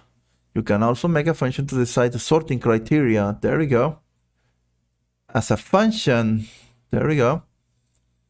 A list sort false and my key mechanism. For example, reverse true. Okay, yeah, but these are all strings. Okay. There we go. There is a function, return the length, and that's what's going to be used to sort. Okay, I need to return a function that returns the length of the value. It returns the length of the value, and I guess that the biggest thing is going to be, there we go. This is a better example. Sort a list of dictionaries based on the year value of the dictionaries. Okay. Return the year. So I need to return a value. Okay. There we go. On the second value though. Okay, let's see. In this case, I have, let's use the same list of tuples that he's using here. 0 to, I wonder if I can just, yeah, this is okay. Okay, on the second one, this sorting is going to be A, and he's using a list of tuples as 0, 2, 4, 3, and 9, 9, semicolon. And 10 semicolon -1. Okay, I have the exercise over here. Okay, so this is the list. Okay, so I need to sort this list in a different fashion. Okay, let's print out, because I guess I need to print. Let's call the sort function. And now, an array-like syntax is, okay. Let's see the example again. I need to call the sort. But I need to call it directly on the object. In this case, a dot. And down here, I need to pass the key is going to be equals to a function, and I need to pass the function. Okay. In this case, I guess it's going to be key equals thank you. So it's a reserved word for this case. And here, I'm going to say, I'm going to pass the function. In this case, it's going to be a lambda function. Item is going to be the parameter name.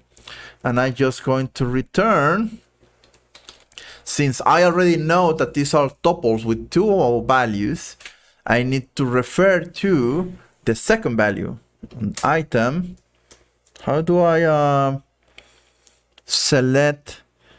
I need the index of this tuple. So item is already a tuple. I guess the index 0 is the first element, and index 1 is going to be the second element. So I guess that I should use this, and this is what I'm going to be returning. Okay, I'm returning the second element on the tuple, and that's my function. And that element is going to be used as a key for the sorting mechanism. That's the idea, I guess. I wonder if this is the same solution. I don't know. Lambda expressions. None. Oh, wait. Sort the list in ascending order. Oh, okay. Never mind. I'm going to refactor this thing out here. It's going to sort the list, and I just need to print the list. And that's it. It's not returning anything. That's why the sort function is going to return nothing, because it doesn't need to return anything. It's going to sort the object. It's transforming the list itself. And I just need to print out the list again, and that's it. Okay. And that's it. It's -1, 2, 3, and 9. There we go. This is hard to do, but I do have experience doing this very same thing in JavaScript and Java. So this is not my first thing to resort into this sorting mechanism. Okay, so what else? Take your time, see if you can solve this. Otherwise, I'm going to get going with the answers. This one should be fairly easy to you, right? We can just simply do a map function, or you know, we'll just say new list is going to equal a list that we're going to map over.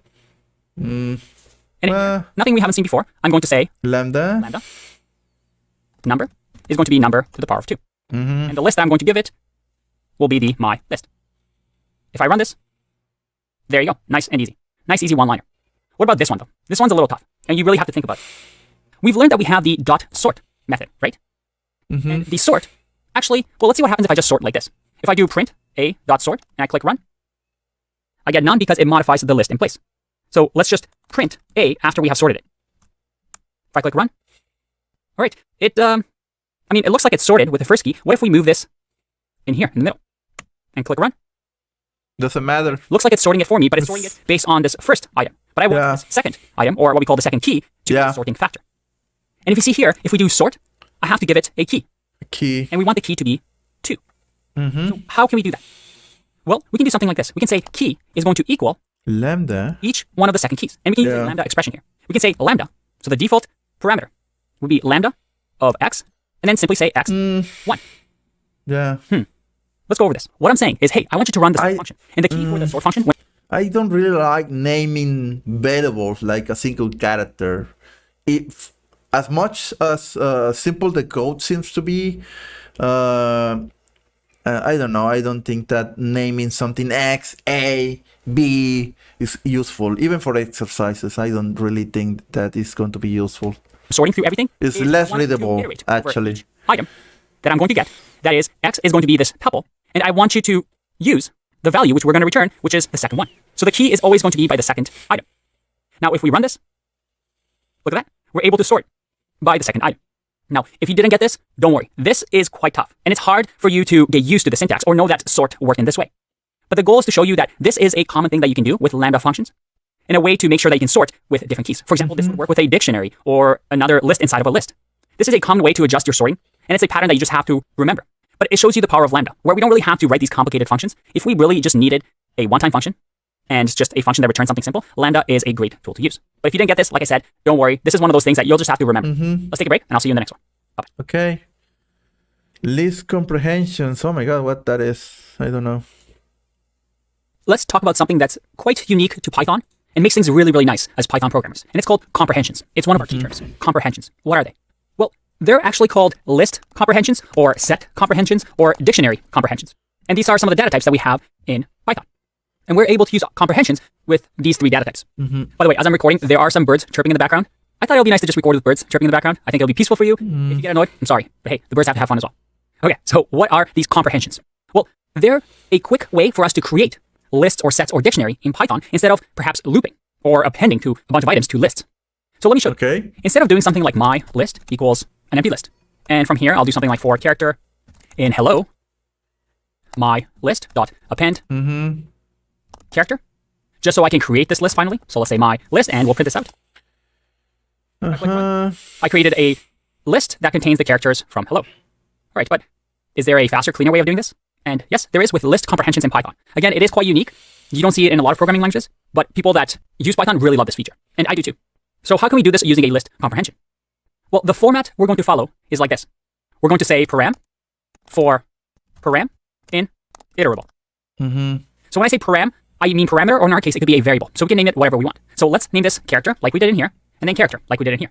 And then we want an iterable. In our case, we'll say hello. So that if I remove this and I click run, I get the same thing, just like that. So upon creation on line 3, I create a list that contains character in hello.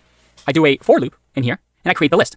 So the way that I would think about it is, hey, create a variable. And then we're going to do a for loop saying, hey, for each variable Character in the iterable, in the add it to collection. list. Okay. Okay, let's expand upon this. Let's say I wanted to do something else. Let's call it my list 2.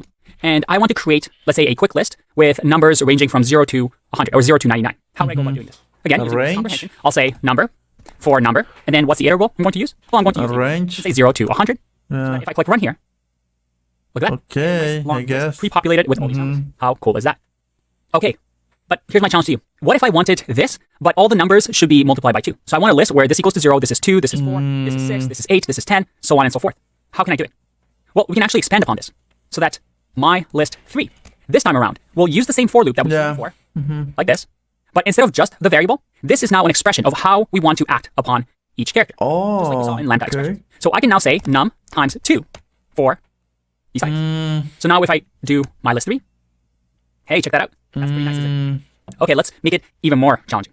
Let's say my list 3, now let's make this a little bit bigger here. My list 4, I want to change it so that in my list, I still keep here what I have, the numbers, but I want to only keep the even numbers. In this case, all of them are even because they're multiplied by 2. But if, for example, we do to the power of 2, and let's comment this out for a second, and click run, we see that some numbers aren't even. So I want to keep these numbers, but only the even ones. How would I go about doing it? A lambda In this expression? case, we have a new way of creating this list expression. We'll do the exact same thing that we've done here, so I'm just going to copy it. Yeah. But at the end, remember, we now have an expression here, something that we're going to do to affect whatever the item in the iterable is. We're going to loop through things. And then finally, after this, we can say if, or we can do an if condition. So let's say in our case, Oh, I'll say yeah, num with a ternary. 0, Yeah, then add it to the list. yeah, add it to the list. run. Mm-hmm. And make sure that it's list 4. There we go. Look at that. Yeah. All these are even numbers. So let's look at Not need for a lambda. Yeah. these are called list comprehensions. It's a way for us List to quickly create lists comprehensions. with Python instead of looping and using append Yeah. that we've seen before. Do it So it's a shorthand manually. form for us to do things unique like this. Okay. The way we're able to do this is to have an expression here of what we want to do with each Mm-hmm. item that we're iterating over. We loop The loop. using a for loop through an iterable. We give it a variable, which we're going to act upon. And then if Okay. we want, we also have an option to add a conditional and say, hey, only include it into the list based on this condition, based on a true. or false. Okay. Very, very cool. Now, although list comprehensions are really nice because they're just simple one-liners, it can get pretty confusing. Looking at this code, you have to be really familiar with list comprehensions to really understand what's going on. So although this makes code shorter, maybe even cleaner, it does take away a bit of its readability. So it might be better to just create a descriptive function, like generate list of even numbers, or something along those lines. So it's more descriptive, and another developer might have a better idea of what's going on. So it's always a trade-off. Let's take a break and talk about set and dictionary comprehensions in the next video. Bye-bye. Okay. Sets and dictionary comprehensions. Let's talk about set comprehensions and dictionary comprehensions. Now, this first one is actually quite easy. It's the same. We can do the same thing that we've done with list. Yeah, We it's the simply same. change these bracket notation to a set. The which is set, and curly that's bracket, it. like this. Yeah. So that if I do my list, the first one, I get Yeah. a set. Hello. What's that? Same with the second one. If I go like But this, just one list two. L, just like actually. that. And I think you get the idea. Let's do one more on the final one. So my list 4, All repeated able values to- disappear. comprehensions on sets as well. A quick way for us to generate sets. And remember, sets only allow numbers that are not duplicate, Yeah. only unique items. Only unique Dictionary items. comprehension. Well, Yeah, let's do that's something a like this. tricky one. Let's Using the see. same formula we've used, let's create a my dict, and in here we're going to create a key and a value, just like that. And this key, a value, can be acted upon. So in our case, let's say we want to multiply the value by 2, or to the power of. Oh, okay, okay. So this is what we want to create, This is a dictionary, and the value gets acted upon. but Now in here, The I'm going to cor- say another the for loop? So let's say key, value, okay. and then in. Well, in what? What are we going to? A range. Well, let's think here. In order for us to create a dictionary, we need both a key and a value. Right? So I need to pass it an iterable, but I need to pass it an iterable like a dictionary that has both key and value. So we can do something simple here. We can say simple dictionary that will have A as 1 and B as 2. And now all we do is pass simple dictionary in here as an iterable. We grab Okay. key and values by doing dot items, which we've seen before. And let's make this a little bit bigger. There you go. Let's put it all the way, just so we're all clear. It's all on one line. Okay, it's And going to now, return let's just see what tuples happens, and we'll go through it with step by the step. key We'll do value commas pairs. And oops, paste it. And if I click run, Okay. look at that. I have a new dictionary that has A and B equal to 4. Now let's go through it one by one. Just like we saw with list and set, the first part is what we want to do with the data. In our case, I wanted key and value, which I was going to extract here in our for loop. I could have named this whatever I want, though I could have done K and B. And you might see this commonly in Python code, just short term for key and value. And then I wanted to do the power of 2 to the value. So then this is what I wanted to do. This is the action. This is the for loop that we did. So the for loop was, hey, extract the key and value using the dictionary.items. Remember, I needed to have 2 values so I can fill in key and value. And then the value you multiply by 2, or to the power of 2. So again, if, for example, I wanted to add an if statement and say, hey, I only want you to add if the value is even. So let's say modulo 2 equals 0. Only then I want you to add the dictionary. If I click run, only the even value for Only the even dictionary. remains. Very, very cool. Again, this makes your code a little bit less readable. So just a short for you to use, and maybe if you see it in code, you at least know what it is. But you should be careful not to be overly clever and do these single Yeah, it's dictionary too, comprehensions. way too Just- clever. just Starting with knowledge. the Let's finish up with another example. variables What if instead and the key names, just a wanna mess. Do a for number in a list 1, 2, 3. So we no longer have this dictionary, but we still need to include a key and a value pair. Can I do it so that maybe the item is the key and the item multiplied by 2 is the value? How would we do that? Pause the video and give it a go if you want. Otherwise, this is good. We simply say number is the key, Okay. and the value will be num times 2, just like that. Yeah. Nothing too difficult, right? Yeah. Click run. There we go. We're able to use comprehensions, list comprehensions, set comprehensions, dictionary comprehensions as a way to create lists with Python, as a way to create these data structures really fast with Python. Let's take a break and do an exercise in the next video. Okay, exercise comprehensions. Welcome back. Remember this exercise that we did a few videos ago, where we had some list with letters, and I wanted you to find the duplicates and return them in a list of duplicates. In our case, we wrote this function with loops that returned B and N, because both B and N were duplicates in the list. Yeah. Now, this is going to be a tough one. Using what you learned about comprehensions, is there a way to do this neater? For example, I want you to say duplicates, like this, and create a comprehension in here that returns this exact same answer, B and N. So that if I print duplicates just in one line, I can find the duplicates. You can use set comprehensions, you can use list comprehensions, dictionary comprehension, whatever you need. Give it a go. Really think about it. You can pause the video because otherwise Okay, let's think about it. Let's read first. I have a list with some values. Okay. I create a new list, an empty list, duplicates. With a for loop, I'm going to get a value in some list. Okay, some list.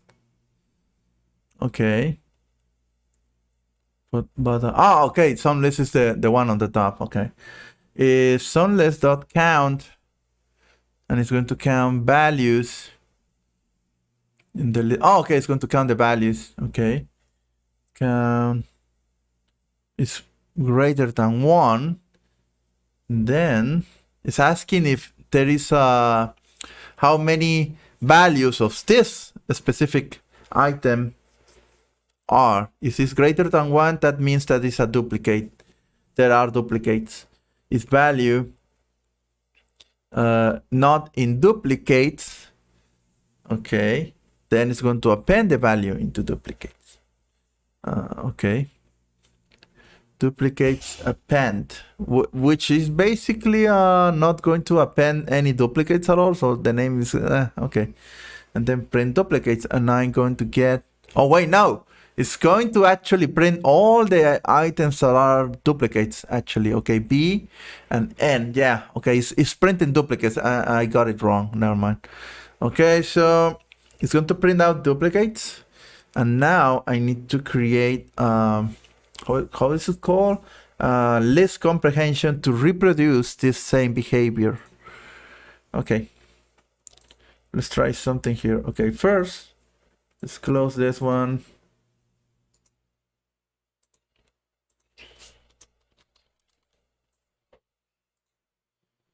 Wait, what? Oh, I forgot. There we go. Thank you. New file, and you are going to be called exercise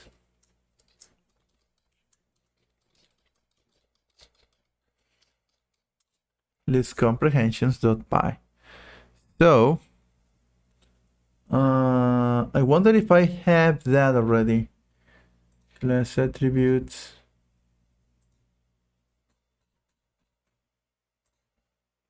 And exercise. Yeah, I remember doing that one. I don't see where is it though. Yeah, I don't think so. Super list. Yeah, I didn't find it. Never mind. Okay, let's replicate the code. Some list.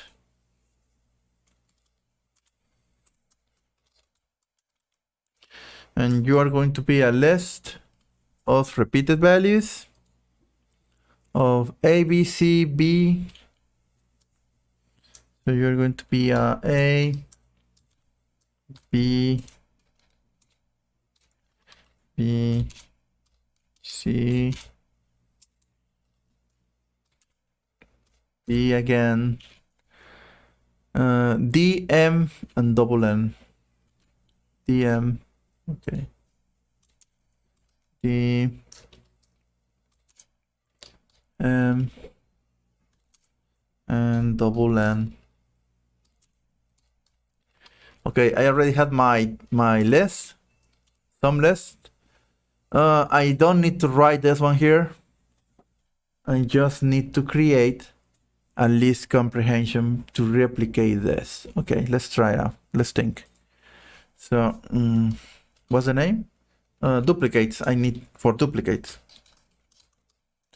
Duplicates. And here's where I need to create my list comprehension. Okay. So what do I do here? Well, the condition is, let's create a for loop first. For item N Some list. So that's how I start with a loop. But before this, item, I'm going to return item, but I need a condition here. Do all of this, return item, if item, and what's the syntax for count? Some list, okay, it will be actually if some list dot count, and the value, some list item. Well, in my case, it's going to be called item.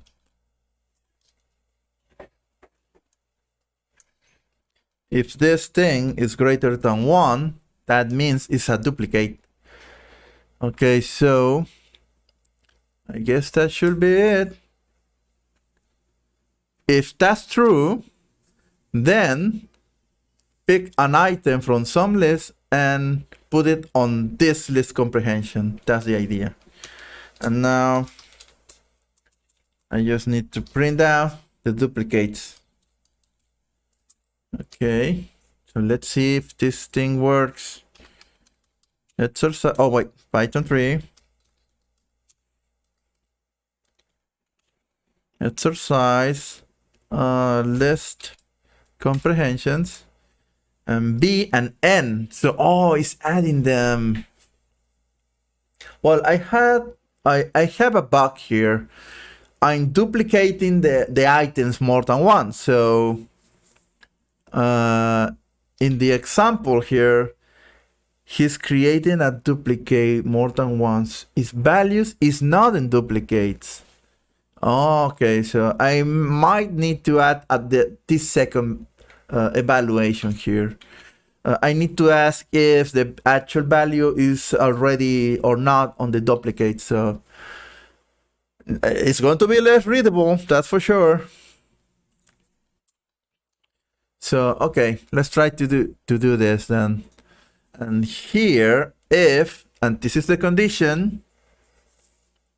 This is the first part of the condition. And I may like to say and. Okay, so this is going to evaluate first. And I need to ask if item doesn't belong into the duplicates. Is not in duplicates. Okay, not in duplicates. So, okay, thank you, Pylent. Yeah, it's not going to be readable at all. Oh, wait, but duplicates. Yeah, that's the thing. I wonder if I can do this. Unbound, frick, god damn it. So let me think about it.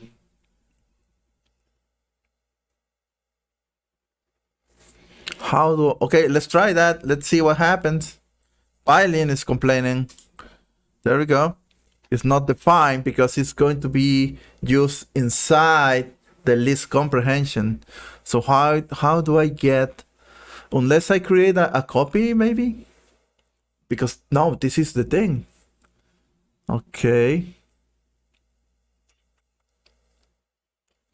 How do I ask if, okay, I already add one.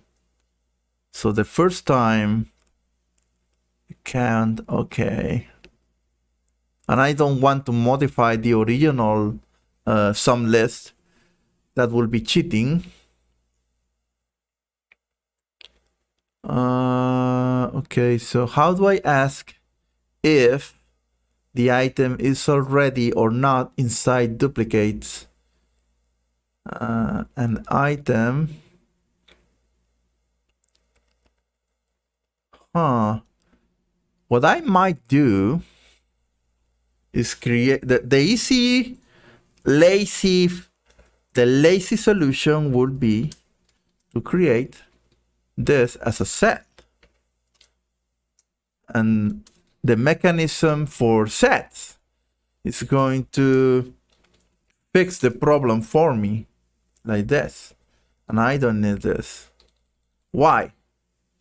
Because sets might only include, let me, there we go. Sets might only include unique values. So when I run this, what is the result?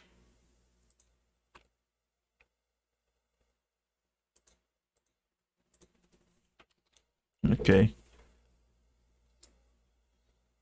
There we go. It's not a list, it's a set. So what I could do is casting all of this as a list. But I think this is making me, this is like cheating, isn't it?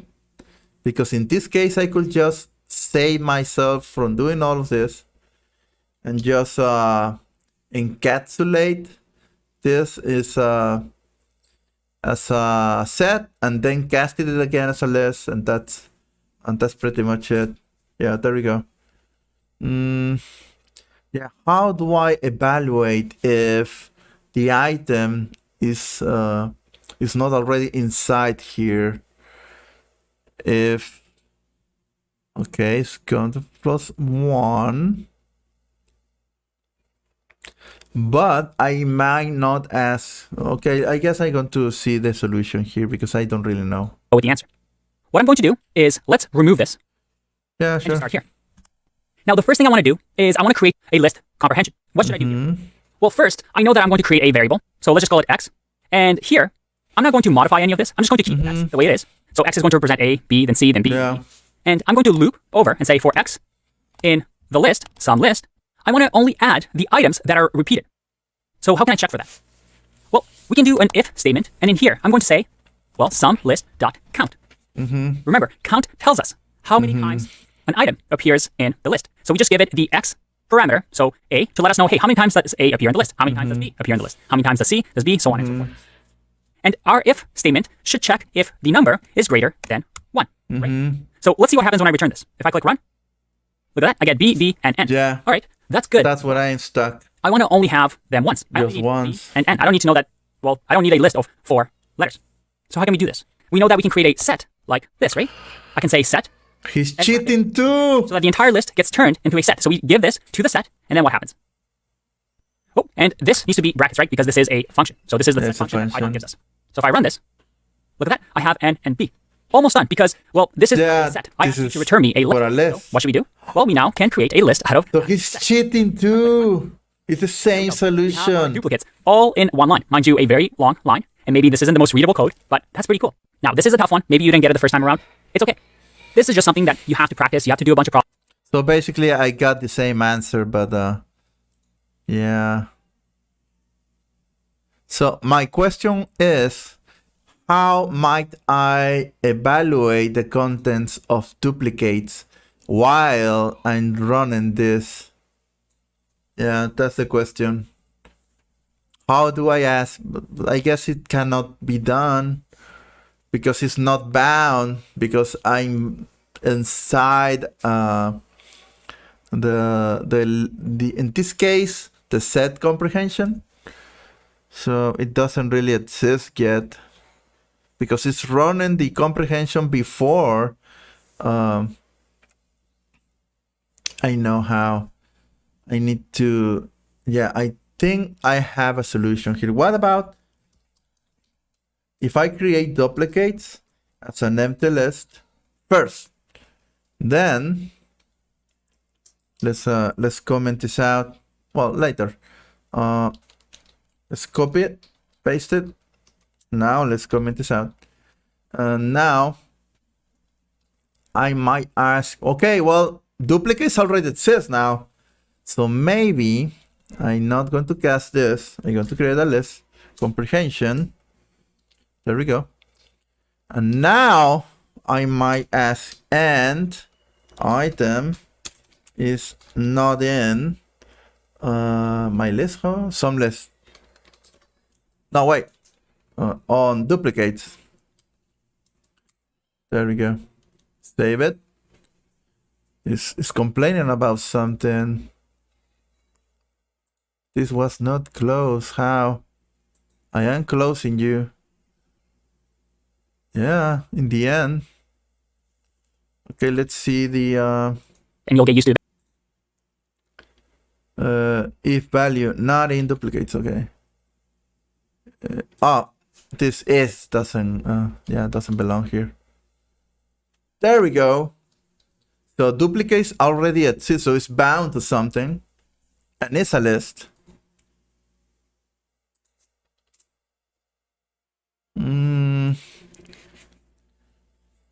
And item not in duplicates.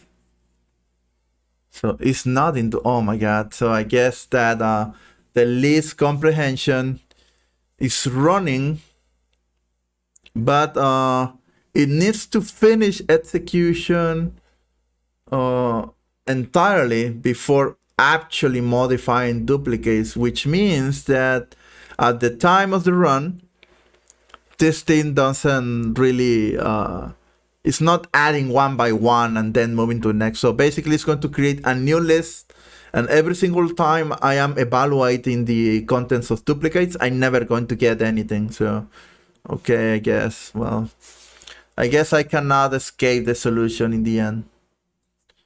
So my original solution remains, I guess. There we go. Yeah, so I cheat. I did some cheating here. I cheat, but the teacher cheat too, and in the same way. So I guess I am right, I guess. What else? really think about it. You can pull in one line. Mind you, a very long line, and maybe this isn't the most readable code, but that's pretty cool. Now, this is a tough one. Maybe you didn't get it the first time around. It's okay. This is just something that you have, Okay. you have to do a bunch of problems, and you'll get used to eventually as you progress through your career. But that's it for comprehension. I'll see you in the next video. Bye-bye. Okay. Wait, cancel. We still had more to go. Heads up, although we are done with this section, the topic of functional programming will still continue to come up in later on sections, and we will continue to expand on this paradigm. So basically it's going to be JavaScript 2. I'm close to halfway now, 50% my progress. Okay, I'm 50% already, close to 50%. Okay, so I'm going to take a break now. We are going to be, the next one is very short. I'm going to complete this one very quickly compared to the other 2 hours and 3 hours and 1 hour. Yeah, there was one. Oh, Python basics 3 hours. I mean, come on. Yeah, so yeah, this is half an hour, basically 16 minutes. Yeah, 31 minutes, 15 minutes. Yeah, because I'm playing on 12 on 2x speed. So yeah, decorators. This is going to be fun because I used decorators before, just once for static methods and class methods, and that's it. I may like to learn how to create my own decorators. Okay. Well, thank you for coming by. I'm going to take a break and stream later. I'm going to be streaming video games on Twitch. So, because it's Sunday and I want to relax about this entire Python thing. But I'm going to be returning back today to Python, and I think I can complete this one. And thank you for coming in. See you later.